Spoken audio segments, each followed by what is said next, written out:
Estamos utilizando el viscosímetro rotacional Brookfield. En este caso es una jabón para mano de cierta marca con un tinte rojo. Hemos encendido, tenemos un torque ligeramente elevado, pero vamos a usar esa lectura de todas formas.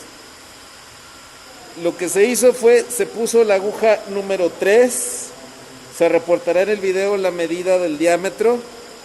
También se reportará la distancia desde la superficie más ancha de la aguja hacia el marco del viscosímetro.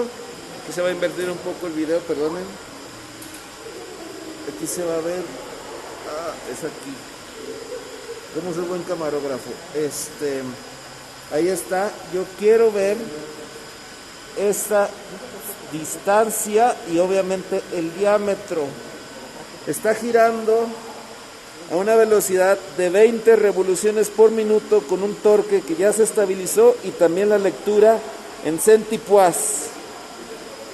Excelente. Vamos a recopilar diferentes valores a diferentes velocidades de agitación y haremos el procesamiento matemático para correlacionar con leyes de potencias la viscosidad en función del gradiente de velocidades. Bueno, hemos recogido la anterior lectura y hemos cambiado a una aguja para un mejor torque, a la segunda aguja en este caso. De nuevo se reportará el diámetro y la separación entre la máxima superficie y el marco. Está dando un 4950 para una velocidad de agitación de 3 revoluciones por minuto. Parece que hay cierto valor constante. Pareciera que es un comportamiento newtoniano, pero necesitamos un poquito más de datos para revisarlo. Bien, aquí ya hemos recopilado los datos.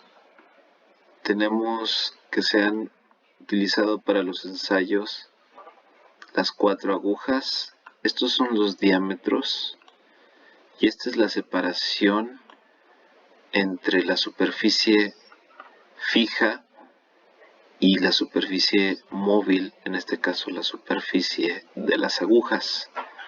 Se ha hecho el ensayo para varios compuestos o sustancias, el jabón líquido para manos, un jabón de cierta marca para jabón detergente para lavar trastos o trastes, y también se hizo el ensayo con aceite de cocina.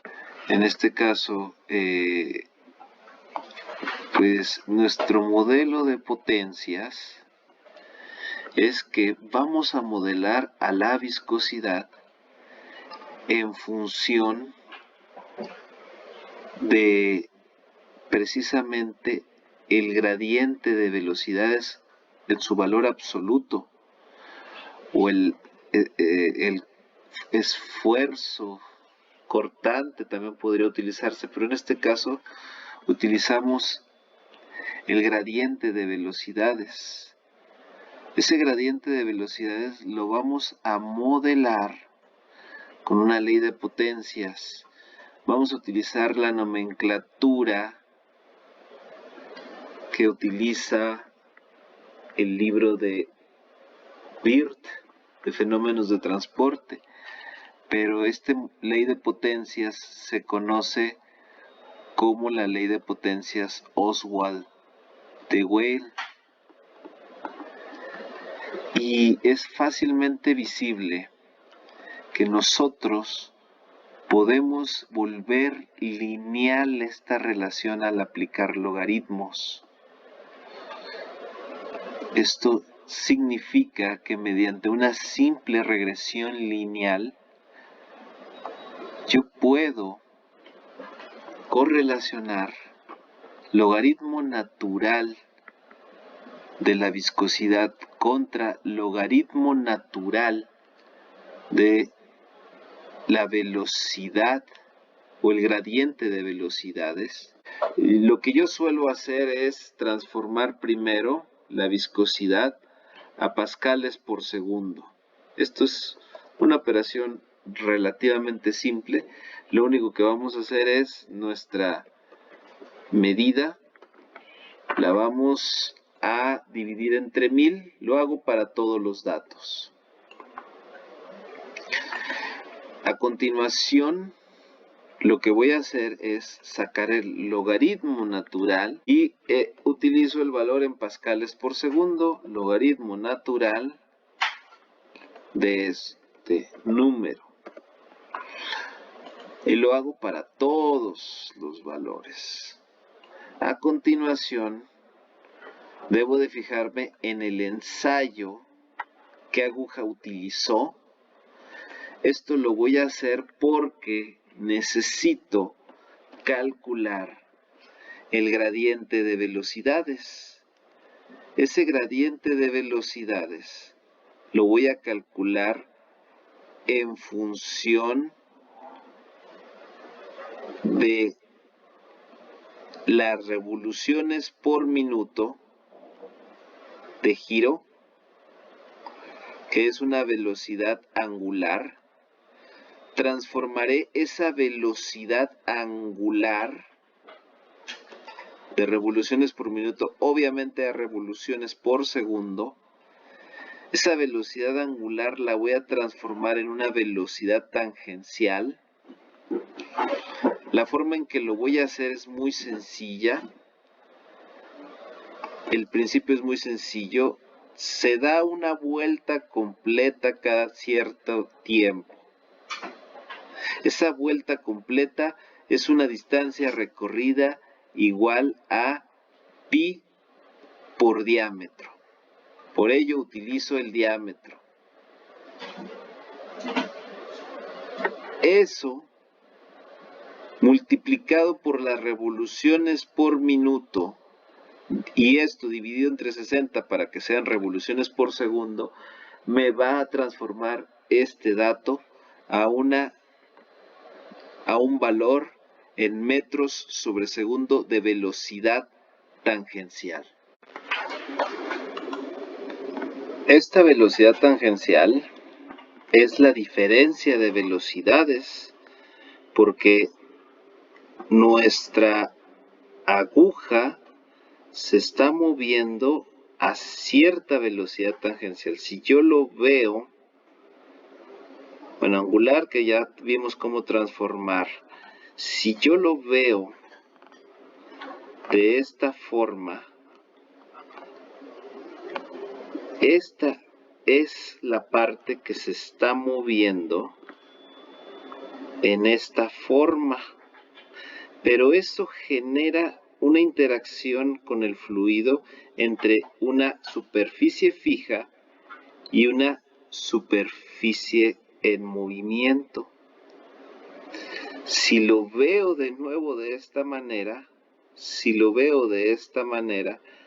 tengo este movimiento del fluido que se va transfiriendo hasta la superficie que está quieta o con velocidad igual a 0. Luego entonces esta separación dividida entre la velocidad tangencial, o más bien esa velocidad tangencial que acabo de sacar, que es igual al delta de velocidades porque una superficie no se mueve, dividida entre y, será nuestro gradiente de velocidades. Luego entonces vamos a hacer esa operación.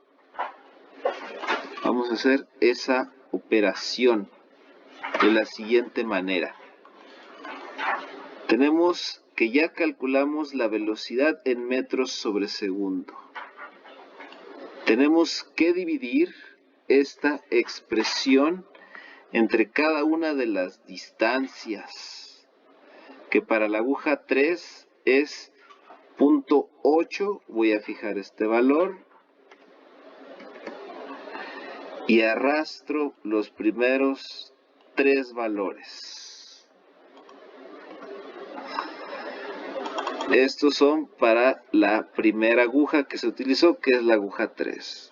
Esta misma fórmula la vuelvo a arrastrar, pero ahora voy a cambiar los parámetros. Va a ser el uso de la aguja 2, Así que por lo tanto tomo los valores de la aguja 2 y arrastro para obtener los valores para la aguja 2, arrastro una vez más y ahora cambio porque en este ensayo se usó la aguja 4 que cambió y tengo todos los ensayos, lo dejo en esta ocasión solo para la primer sustancia y procedo a sacar el logaritmo natural de estos valores. Tal vez tenga que reordenar los valores, pero vamos a ver cómo se comportan estas gráficas. Bien, aquí ya he ordenado los datos. Lo que hice fue ordenar de menor a mayor el logaritmo natural de la viscosidad, perdón, del esfuerzo cortante o gradiente de velocidades más correctamente, el logaritmo natural de gamma. Obviamente las celdas adyacentes las ordené y esto me permitió tener una gráfica donde los puntos no fueran y vinieran. Estos puntos resultan si nosotros graficamos estos valores así tal cual. Entonces esos números son los que se obtienen. Yo aquí inmediatamente me salta a la vista que tal vez esta zona sea problemática. Probablemente estos datos no están bien obtenidos. Se observa que se salen totalmente de tendencia. Quizás podríamos vivir incluso con estos dos puntos, el segundo y el tercero. Pero el primer punto, el valor más pequeño, ese sí se sale totalmente de tendencia. Me voy a permitir eliminar de la gráfica los primeros 3 valores. Y vamos a observar, pues, una mejoría en la forma de la gráfica, que sigue teniendo problemas. Pero bueno, no es tan grave. No es tan grave, lo que vamos a hacer es agregar la línea de tendencia. Vamos a pedir que sea una ecuación lineal. Y bueno, aunque es pobre la relación, aunque es pobre la r cuadrada, pues hay un valor que se puede obtener. Entonces, vemos que n-1, el exponente de nuestra ley de potencias, es en este caso la pendiente de los valores ordenados y tengo que reescribir el valor. Tenemos el logaritmo natural de la viscosidad contra el logaritmo natural del gradiente de velocidades y bueno, en este caso vamos a corregir la fórmula, ya que usamos los primeros 3 no fueron considerados simplemente para obtener los mismos valores. Y bueno, ahí vemos la n-1 y también vamos a ver el coeficiente. No, en este caso primero vamos a pedir la intersección. Y bueno, lo único que hacemos es recorrer hacia arriba. Y tenemos que esto sería el logaritmo natural de m, donde m sería el exponencial o número de Euler, como lo queramos llamar, o antilogaritmo de este número. ¿Qué significa? Que nuestra ley de potencias, con un cierto error experimental que deberíamos de comentar, revisar si valió la pena eliminar los primeros datos, etcétera, nuestra viscosidad se puede modelar con un 4.16 por la gradiente de velocidades elevado a la menos 0.030 y 1 lo podemos redondear a 31 tal vez, o a 38. Podemos dejar esto. ¿Y que vemos? Que el esfuerzo cortante, en este caso, el esfuerzo cortante, si yo tengo el exponente n de este lado, pues en este caso es 1 más este número, en este caso 0.96. Y observamos entonces que el esfuerzo cortante se va a poder modelar como 4.16 por el gradiente de velocidades elevado a la 0.97. Bueno, tal vez, 0.97, números redondos. ¿Qué vemos? Que la máquina agitadora o el sistema de agitación o la bomba va a experimentar una gráfica en donde no va a ser lineal el esfuerzo que se tenga que aplicar, como lo sería en la ley de viscosidad de Newton, sino que va a tener una ligera pendiente negativa. Bueno, no una pendiente negativa, sino que esa pendiente ligeramente va a cambiar.